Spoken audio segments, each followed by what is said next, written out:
Dukajya farumasi wageze n'abantu uzi ko ukunda neza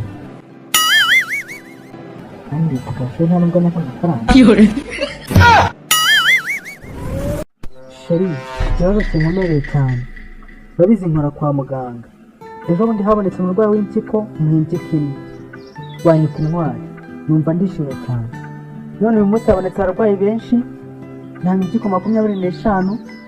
none bari guhamagara polisi nuko ko mbigenze gute iyahure nukuri sheri nukuri ngenda wabaye cyane none se ubabajwe n'iki mukunzi mwiza sheri ngenda wabaye ku buryo numva nanakwiyahura kwiyahura ndakubaza nyine ubabajwe n'iki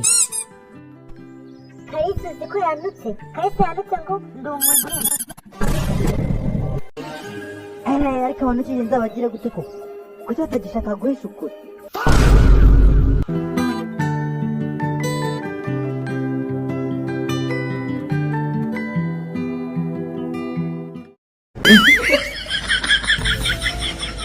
ariko sheri we wow wakunze wow sheri nakubaza sheri turi ngukunda cyane ku buryo niyo ndyamye umunota ngwetse ku igare sheri iyo utunze amaso yawe uba uri kubona iki mba ndi kubona ubusa uko niko nanjye nkubona rero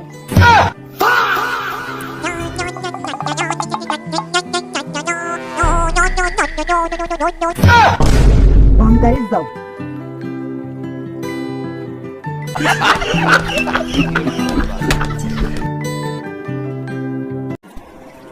ariko siko kafeda noneho kakinnye kiriya ngo umwana yanjye gakunda kuranga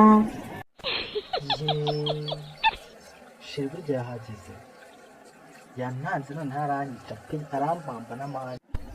ariko si ubundi sheri ubundi wowe kuki watinda kandi hari n'ikibazo nashakaga kukubaza urambabarira nyine igihe cyambanye gito ariko banza umbwire ikibazo bwa mbere banza umbaze rwose banza umbaze mukundwa mwiza ndakubaza bwa mbere ubundi ni ikihe kintu utinya cya mbere kiri mu buzima bwawe icya mbere ntinya inzara icya kabiri ngatinya gupfa icya gatatu nanga mu buzima ntinya ntanifuza ni uko